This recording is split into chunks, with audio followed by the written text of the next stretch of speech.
syai'in yalmisuni. Assalamualaikum warahmatullahi wabarakatuh.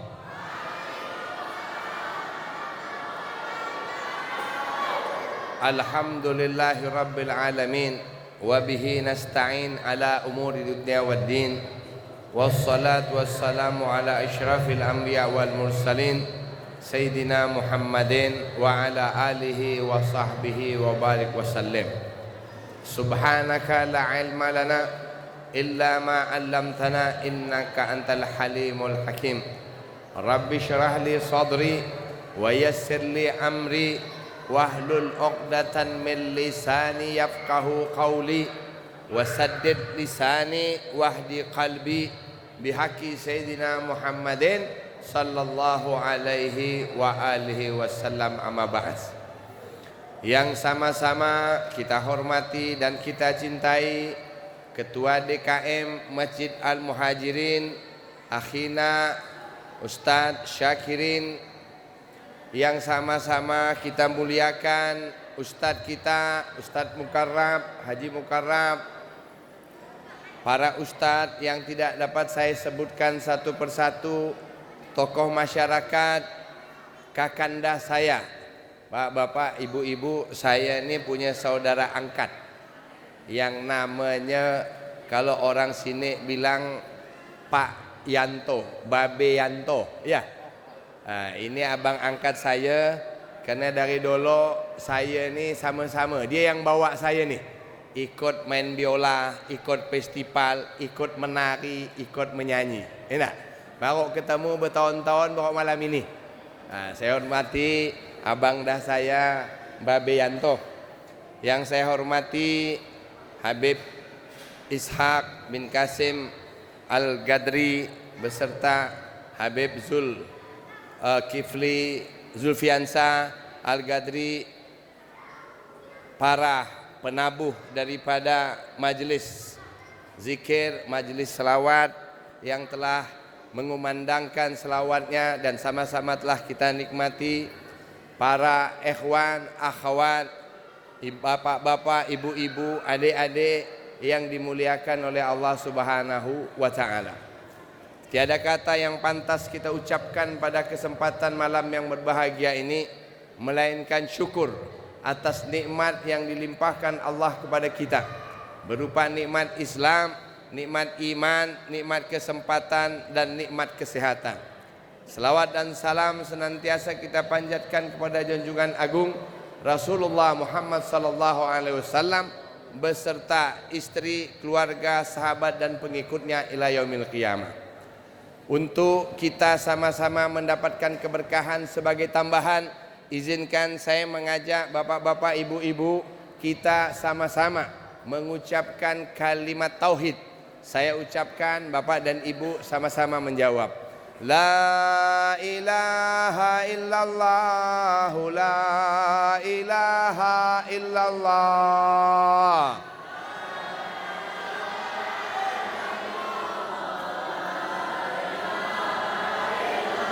La ilaha illallah, ala nabi salatullah.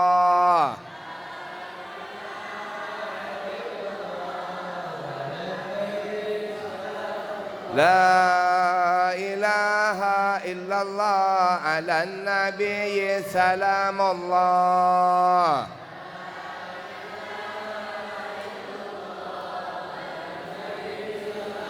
La ilaha illallah, sayyiduna Muhammadur Rasulullah.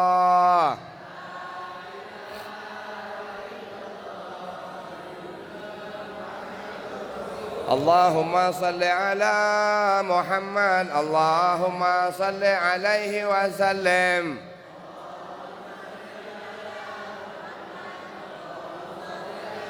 Allahumma salli ala Sayyidina Muhammad, ya Rabbi salli alaihi wasallam.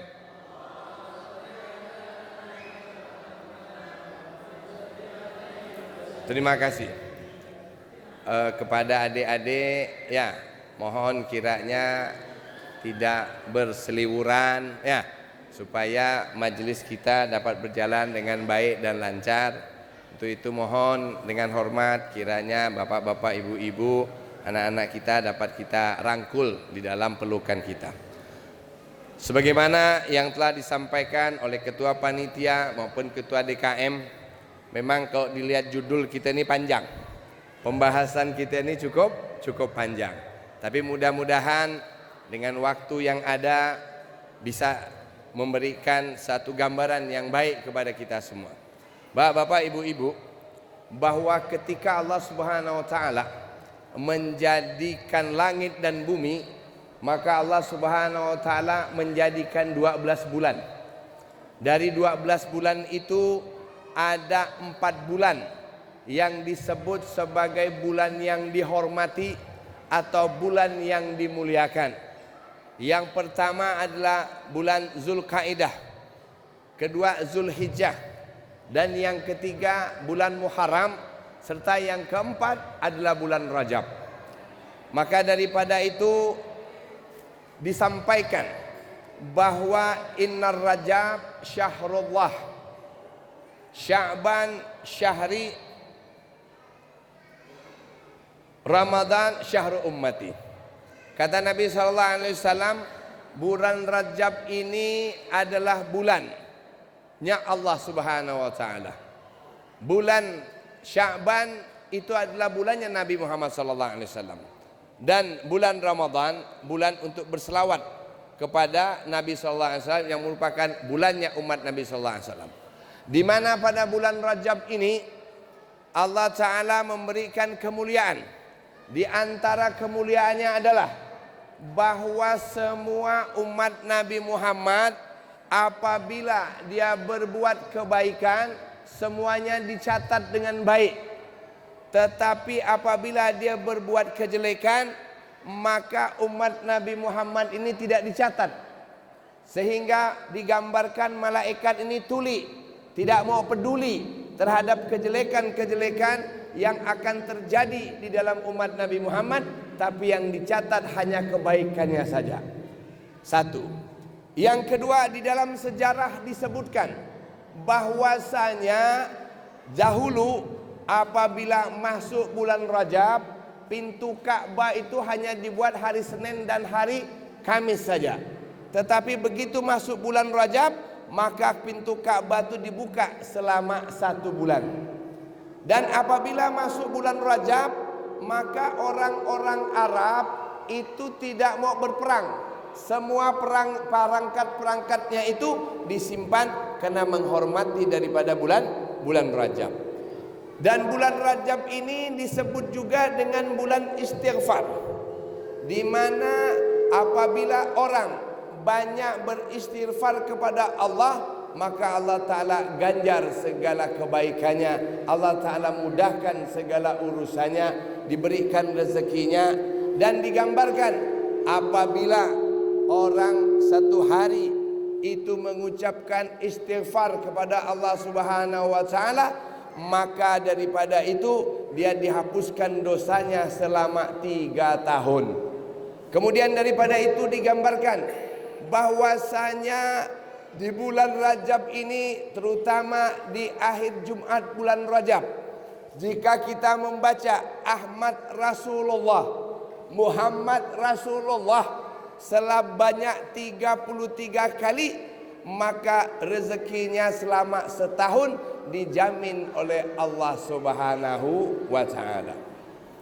Kemudian daripada itu, bapak-bapak, ibu-ibu, tadi kita telah sama-sama mengikuti acara demi acara, maka disebutkan di dalam hadis Nabi, la yuq'adu qaumun illa khaffat alaihimul malaikah. Digambarkan apabila orang duduk di dalam suatu majlis, maka majlis itu Allah Ta'ala berikan keutamaan. Yang pertama, Allah Ta'ala dengan majlis ini malaikat turun ke muka bumi. Yang kedua, semua rahmat diturunkan oleh Allah Subhanahu wa Ta'ala, dan hati kita yang hadir di dalam majlis ini diberi ketenangan. serta kita yang hadir di dalam majelis ini diingat oleh Allah Subhanahu wa taala. Kemudian dalam keadaan ini digambarkan apabila orang menghadiri suatu majelis ini, majelis zikir ini, maka daripada itu para malaikat turun ke bumi mencari orang-orang yang berzikir. Setelah itu apabila orang mengucapkan subhanallah walhamdulillah wala ilaha illallah, malaikat juga mengucapkan hal yang sama sedemikian rupa. Kemudian malaikat bilang kepada Allah, wahai Allah, aku telah melihat hamba-hambamu mengucapkan kepadamu tasbih, tahmid, takbir dan tahlil, dan kami juga telah melakukan hal yang sama. Maka ya Allah, apa balasan kepada mereka? Kata Allah, wahai malaikat, balasan kepada mereka yaitu surga. Bagaimana ya Allah mereka yang hadir di dalam majlis tersebut, yang mana mereka tidak bisa membaca, mereka tidak bisa menulis, tapi mereka ikut hadir? Kata Allah Subhanahu wa taala, mereka juga mendapatkan satu keberkatan dari apa yang dibaca tersebut. Sehingga Bapak dan Ibu, kita yang hadir di majelis ini tidak sia-sia. Tidaklah kita keluar daripada majelis ini melainkan dosa kita diampunkan oleh Allah Subhanahu wa taala. Amin ya rabbal. Yang kedua, Bapak dan Ibu, kita bicara Isra wal Mi'raj. Tadi disampaikan oleh Pak Haji Syakirin bahwasanya kita perlu untuk memperingati Isra dan Mi'raj. Sebetulnya apa sih yang terjadi sehingga adanya Isra wal Mi'raj? Apa yang menjadi penyebab sehingga Allah Subhanahu wa taala itu memi'rajkan Nabi Muhammad sallallahu alaihi wasallam? Diceritakan dalam kitab bahwasanya terjadi dialog antara langit dengan bumi. Bumi bilang kepada langit, wahai langit, kami ini mempunyai yang namanya tanah yang luas, kami mempunyai yang namanya kami mempunyai yang namanya laut yang luas. Maka kata langit bilang, wahai bumi, ketahuilah kami ini mempunyai bulan, kami mempunyai bintang, kami mempunyai matahari.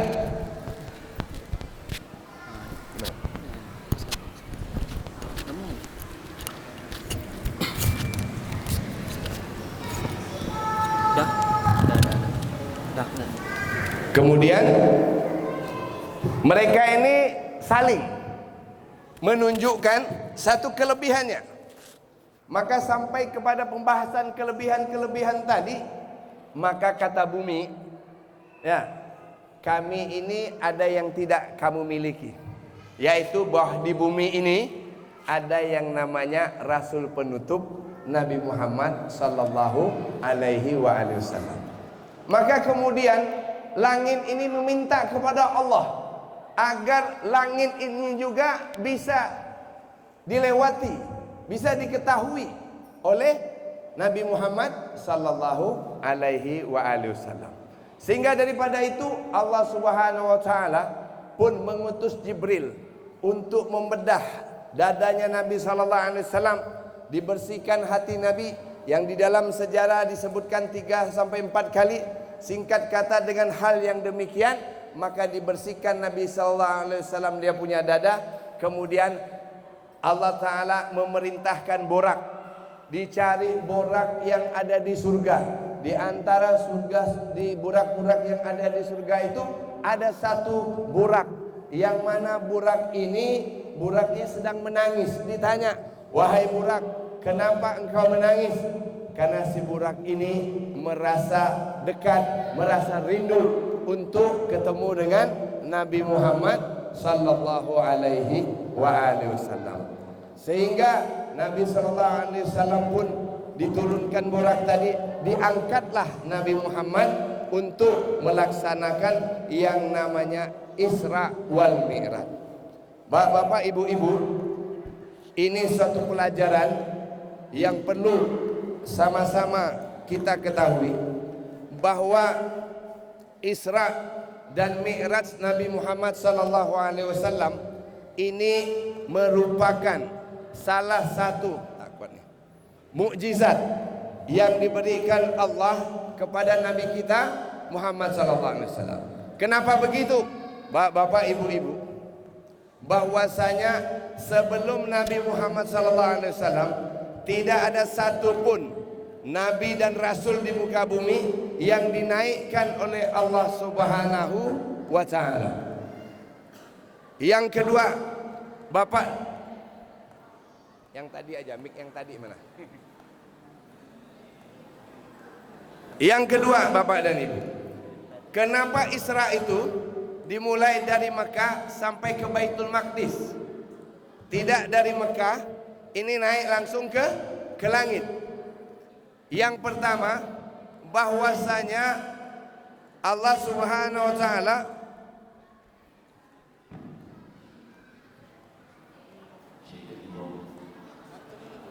ya. Ini saya. Yang pertama, bahwa ketika Allah Subhanahu wa taala menjadikan Mekah Baitullah, maka kemudian dalam sejarah setelah dibangun yang namanya Ka'bah, maka dibangun yang kedua yaitu Baitul Maqdis. Jaraknya 40 tahun. Dan para nabi-nabi terdahulu mereka banyak dimakamkan di sekitar Baitul Maqdis. Sehingga dengan adanya Isra, Nabi sallallahu alaihi wasallam ingin menyatakan kepada dunia bahwa di muka bumi ini ada dua tempat yang diutamakan oleh Allah, yaitu Mekah dan Baitul Maqdis. Dan di sana banyak para nabi, sehingga digambarkan tentang keagungan Nabi ketika Nabi sallallahu alaihi wasallam dibawa oleh Jibril sampai ke Baitul Maqdis. Kemudian Nabi sallallahu alaihi wasallam menjadi imam daripada para nabi yang pernah diutus oleh Allah Subhanahu wa taala. Kemudian daripada itu, jarak yang paling dekat antara Maqdis ke langit itu lebih dekat dibandingkan dari Mekah ke naik ke Sidratul Muntaha. Jaraknya lebih kurang 100 mil ya, dibandingkan kalau dari Mekah.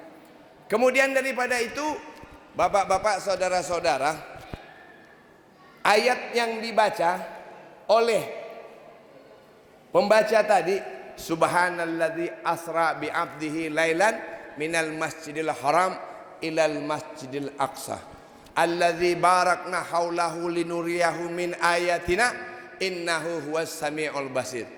Bapak-bapak, saudara-saudara, kenapa ayat ini dimulai dengan subhanalladzi asra, tidak dimulai dengan alhamdulillahilladzi asra, atau dimulai dengan Allahu Akbar asra? Bapak, ibu-ibu, zaman dulu apabila orang-orang Arab ini merasa kagum terhadap sesuatu, merasa terpesona, merasa kagum, merasa terkejut, maka mereka mengucapkan subhanallah.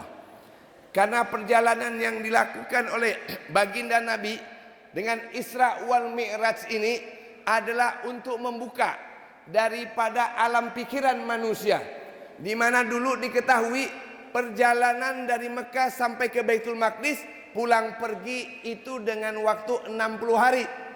Tetapi Rasul sallallahu alaihi wasallam menempuhnya subhanalladzi asra lailan. Lailan ini artinya separuh malam. Jadi kalau dihitung dari lepas Isya ini sampai waktu subuh lebih kurang 8 jam, Nabi sallallahu alaihi wasallam ini sudah sampai dari Mekah ke Baitul Maqdis sampai ke Sidratul Muntaha. Ya. Sehingga untuk memberikan bahwa perjalanan ini adalah perjalanan agung, maka Allah Ta'ala menyesuaikan kalimatnya dengan kalimat subhanalladzi asra bi'abdihi lailan minal masjidil haram, karena diketahui pasti orang-orang Arab tidak masuk akal bahwa perjalanan yang tadi 60 hari bisa ditempuh dalam waktu lebih kurang 8 jam. Maka Allah Ta'ala menyatakan, kalau ente merasa terkagum-kagum dengan engkau ucapkan subhanallah, maka Allah pun mengambil hikmah melalui ayat tersebut dengan subhanalladzi asra bi'abdihi. Bi'abdihi artinya apa? Ini dengan roh dan jasad. Jadi jangan ada di antara kita yang berpikir lagi bahwa Isra dan Mi'raj Nabi itu hanya dengan roh saja. Tidak, itu kebesaran daripada Allah Subhanahu wa ta'ala. Maka sebagai pengandaian kita, sebagai analogi kita bapak-bapak, dulu itu orang tak masuk akal kalau besi pandai terbang. Betul? Tapi dengan kemajuan zaman, dulu datuk-datuk kita nak pergi ke Mekah berbulan-bulan, ya, kita baca doa selamat, ya. Kalau dia tak selamat, innalillah wa inna ilaihi rajiun. Tetapi Allah Ta'ala ingin memberikan gambaran bahwa yang tadi berbulan-bulan bisa ditempuh dalam waktu sekian jam. Sekarang ni kita nak naik ke Mekah cukup 9 jam pakai pesawat, betul? Tapi kalau kita bandingkan dengan yang dulu, tak ada bisa. Nah, selanjutnya bahwasanya kita tak boleh marah kepada Rasulullah, karena yang memperjalankan ini adalah Allah Subhanahu wa ta'ala. Maka kalimatnya subhanallazi asra bi'abdihi lailan minal masjidil haram. Jadi yang menjalankan Rasulullah itu adalah Allah Subhanahu wa ta'ala, bukan maunya Nabi Muhammad sallallahu alaihi wa alihi wasallam. Ya. Jadi dengan demikian, bahwa dengan dijalankannya Nabi sallallahu alaihi wasallam ini merupakan kehendak Allah. Kemudian yang dilakukan itu cara ruh dan jasad. Jangan kita fikir tak masuk akal begitu. Contoh tak masuk akalnya tadi ni. Dulu kita tak masuk akal kan? Kalau memang besi pandai terbang. Sekarang besi pandai terbang. Kurang lebih seperti itu. Kemudian daripada itu, bapak-bapak, ibu-ibu, bahwasanya Isra dan Mi'raj ini digambarkan tentang alam langit, alam malakut. Yang mana saya sebutkan tadi, nabi-nabi sebelumnya, siapapun dia, tidak pernah dimi'rajkan oleh Allah Subhanahu wa ta'ala untuk melihat apa? Menyingkap daripada alam-alam yang ada di bumi dan langit yang diciptakan Allah. Maka Allah Ta'ala sebutkan, sanurihim ayatina fil afaq wa fi anfusihim hatta yatabayyana lahum annahul haq. Telah aku perlihatkan tanda-tanda kebesaranku di segala ufuk dan apa yang ada pada dirimu, sehingga engkau meyakini bahwa Allah Subhanahu wa ta'ala itu benar adanya. Jadi adik-adik, ya, terutama nih saya lihat di sini alhamdulillah banyak ibu-ibunya, banyak adik-adiknya. Ini masalah ini bukan hanya sekedar kita memperingati yang sifatnya seremonial, tapi harus menjadi sebuah kebanggaan bagi kita bahwa kita umat Islam dengan diutusnya Nabi sallallahu alaihi wasallam, sehingga untuk hal tersebut dibungkus dengan apa? Al-yauma akmaltu lakum dinakum wa atmamtu alaikum ni'mati wa raditu lakumul Islam madinah. Jadi Allah Ta'ala menyempurnakan cerita alam semesta ini melalui baginda Nabi Muhammad sallallahu alaihi wasallam. Selanjutnya Bapak dan Ibu, bahwa Nabi sallallahu alaihi wasallam diperlihatkan oleh Allah Subhanahu wa taala melalui Jibril dengan boraknya masuk langit pertama, kedua, ketiga sampai kepada langit ketujuh. Sampai langit ketujuh ini malaikat Jibril tidak mampu untuk menghadap Allah Subhanahu wa taala, sehingga Allah Subhanahu wa taala hanya menerima baginda Nabi Muhammad sallallahu alaihi wasallam. Allah Taala perlihatkan kepada Nabi bagaimana rupa surga, bagaimana rupa neraka, bagaimana arash, bagaimana kursi, bagaimana sidratul muntaha, dan dapat bertemu dengan Allah Subhanahu wa taala. Di mana untuk pertemuan ini hanya Nabi sallallahu alaihi wasallam yang bertemu sama Allah. Kemudian Allah Taala menyebut Nabi Muhammad dengan sebutan Muhammad Habibur Rahman. Dalam kesempatan ini Nabi sallallahu alaihi wasallam diberi 3 ilmu. Pertama ilmu umum, yang kedua ilmu khas, dan yang ketiga ilmu khawasul khas. Ya. Jadi diisinya Nabi sallallahu alaihi wasallam dengan perbaikan hati supaya menerima daripada semua keilmuan tersebut. Maka daripada itu, bapak-bapak, ibu-ibu, ketika naik langit ketemu dengan Nabi Adam, Nabi Musa, Nabi Ibrahim dan sebagainya, semuanya itu memberikan penghormatan kepada baginda Nabi Muhammad sallallahu alaihi wasallam. Sehingga digambarkan Bapak dan Ibu ketika Nabi sallallahu alaihi wasallam masuk kepada langit kelima, bertemu dengan Nabi Musa alaihissalam, di mana disampaikan oleh Nabi Musa, "Ya Muhammad, apa yang kau terima daripada Allah?" Kata Nabi Muhammad, "Aku diterimakan untuk umatku melaksanakan solat selama 50 waktu." Kata Nabi Musa, "Ya Muhammad, tidak kuat kau punya umat untuk melaksanakan ini. Coba kau minta lagi kepada Allah." Sampai 3 kali Nabi SAW menghadap Allah, maka Nabi SAW menerima risalah. Risalah apa? Risalah solat 5 waktu. Oke? Kemudian daripada itu, solat 5 waktunya Nabi ini sama dengan nilainya dengan 50 waktu bagi umat Nabi Musa alaihi salam. Bapak, ibu-ibu yang dimuliakan Allah, tadi kita sama-sama mendengarkan bahwa tema daripada yang kita bahas malam hal ini, yaitu dengan solat orang mendapat kebahagiaan dunia dan akhirat. Kira-kira nih cerita ini benar apa merampok gitu kan?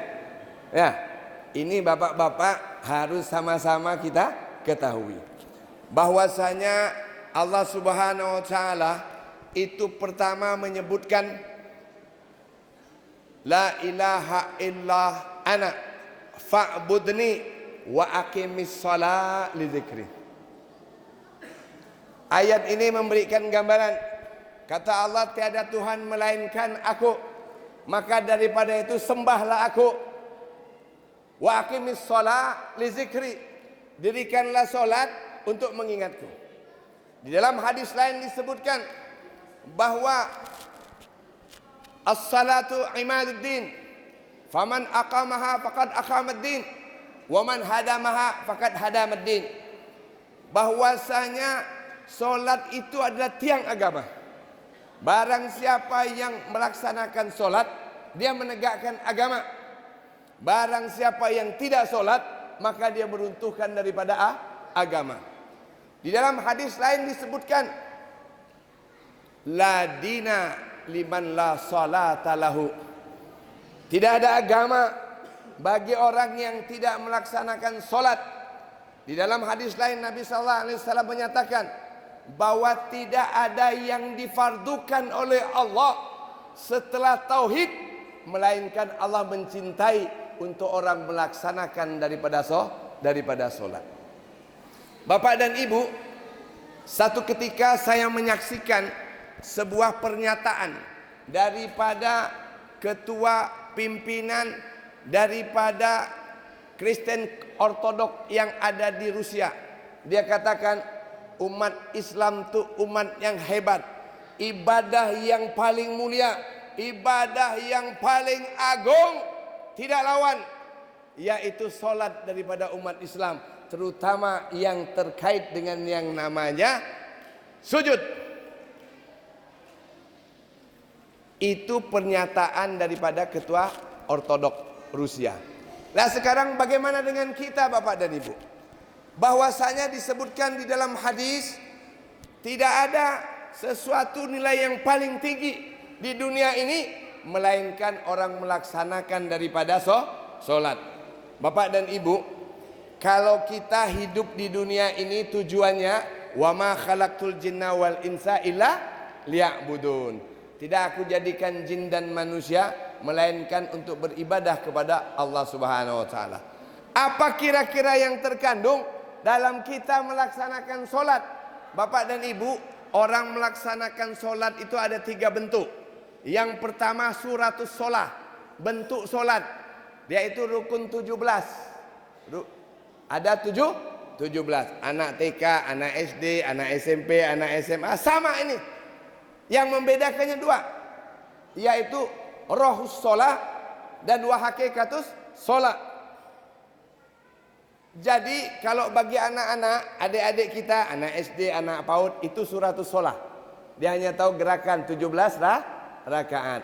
Kalau kita orang tua, kita harus memahami ada yang disebut rohus sholah. Rohus sholah ini sesuai dengan ketentuan yang diberikan, harus kita menjauhkan daripada yang dilarang.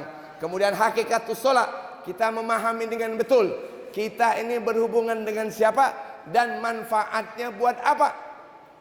Maka daripada itu bapak-bapak, ibu-ibu, izinkan saya sedikit, boleh kita buka tentang apa yang terkandung daripada kita melaksanakan daripada sholat. Boleh apa boleh nih? Boleh ya?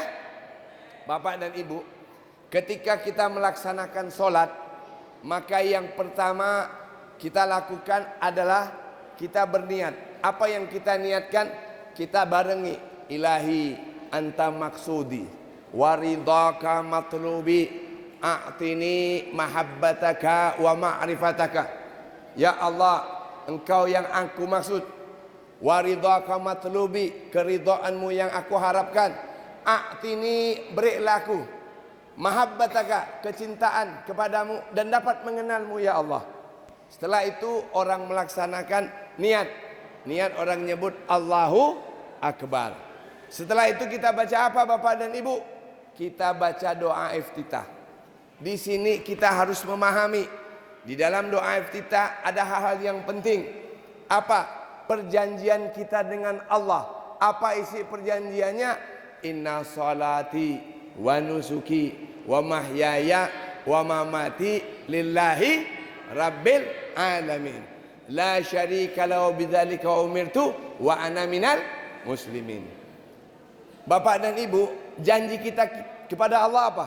Inna salati, sesungguhnya salatku, sesungguhnya ibadahku, hidupku dan matiku, semuanya kita serahkan kepada Allah Subhanahu wa taala.